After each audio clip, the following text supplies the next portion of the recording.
नमस्कार दोस्तों।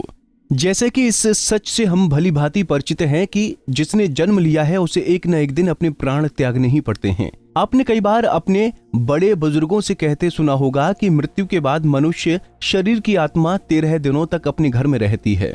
लेकिन क्या जानते हैं ऐसा क्यों? आज हम आपको इस वीडियो में बताएंगे कि आखिर क्यों मृतक शरीर की आत्मा 13 दिनों तक अपने घर में भटकती रहती।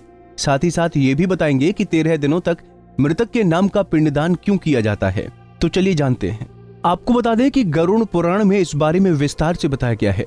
दोस्तों, गरुड़ पुराण में बताया गया है कि जब किसी व्यक्ति की मृत्यु होती है तो यमराज के दूत उसे अपने साथ यमलोक ले जाते हैं। यहाँ उसके अच्छे और बुरे कर्मों का हिसाब होता है और फिर 24 घंटे के अंदर यमदूत उस प्राणी की आत्मा को वापस घर छोड़ जाते हैं। यमदूत के द्वारा आत्मा को वापस छोड़ जाने के बाद मृतक की आत्मा अपने परिजनों के बीच भटकती रहती है और अपने परिजनों को पुकारती रहती है, लेकिन उसकी आवाज को कोई नहीं सुनता। ये देखकर मृत व्यक्ति की आत्मा बेचैन हो जाती है और जोर जोर से चिल्लाने लगती है। इसके बाद आत्मा अपने शरीर के अंदर प्रवेश करने की कोशिश करती है, लेकिन यमदूत के पास बंदिश होने के कारण वो मृत शरीर में प्रवेश नहीं कर पाती। इसके अलावा गरुड़ पुराण की माने तो जब यमदूत आत्मा को उसके परिजनों के पास छोड़ जाती है तो उस समय उस आत्मा में इतना बल नहीं होता कि वो यमलोक की यात्रा तय कर पाए। गरुड़ पुराण के अनुसार किसी भी मनुष्य के मृत्यु के बाद जो 10 दिनों तक पिंडदान किया जाता है उससे मृतक आत्मा के विभिन्न अंगों की रचना होती है, और जो 11वें और 12वें दिन पिंडदान किया जाता है उससे मृतक आत्मा रूपी शरीर का मांस और त्वचा का निर्माण होता है, और जब 13वें दिन 13वीं की जाती है तो उस दिन मृतक के नाम का जो पिंडदान किया जाता है उसी से ही वो यमलोक तक की यात्रा तय करते हैं। अर्थात मृत्यु के बाद मृतक के नाम का जो पिंडदान किया जाता है उसे ही आत्मा को मृत लोक से यमलोक तक यात्रा करने का बल मिलता है।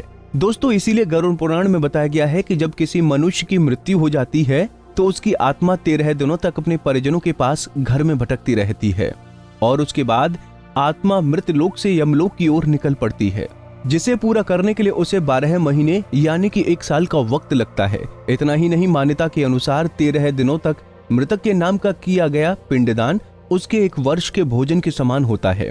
तो वहीं अब दोस्तों आपके मन में सवाल उठ रहा होगा कि अगर किसी मृत व्यक्ति के नाम का पिंडदान नहीं किया गया तो क्या होगा। तो दोस्तों आपको बता दें कि इसका भी वर्णन गरुड़ पुराण में किया गया है। जी हाँ, जिस मृतक व्यक्ति का पिंडदान नहीं किया जाता यमदूत उसे 13वें दिन जबरदस्ती घसीटते हुए यमलोक की ओर ले जाते हैं और मृतक व्यक्ति की आत्मा को इस दौरान काफी कष्ट उठाना पड़ता है। इसीलिए हिंदू धर्म में मनुष्य की मृत्यु के बाद 13 दिनों तक पिंडदान करना आवश्यक माना गया है। इसके अलावा आपको बता दें कि 13वें दिन परिजनों के द्वारा मृतक व्यक्ति के नाम का जो भोज करवाया जाता है, अगर वो कर्ज लेकर किया जाए तो मृत व्यक्ति की आत्मा को शांति नहीं मिलती। इतना ही नहीं, गरुड़ पुराण में यह भी बताया गया कि जो व्यक्ति जीवित रहते हुए अच्छे कर्म करता है, मृत्यु के बाद उसकी आत्मा को यात्रा के दौरान यमदूत कोई कष्ट नहीं देते, और जो व्यक्ति बुरे कर्म करता है उसकी आत्मा को यमदूत यात्रा के दौरान कई यातनाएं देता है और आत्मा को कई कष्ट भोगने पड़ते हैं। इसी तरह की और भी जानकारी लेने के लिए हमारे चैनल को सब्सक्राइब करें और नई वीडियो की नोटिफिकेशन के लिए बेल आइकॉन दबाएं। अगर आप ये वीडियो फेसबुक पर देख रहे हैं तो वीडियो को लाइक और शेयर करें।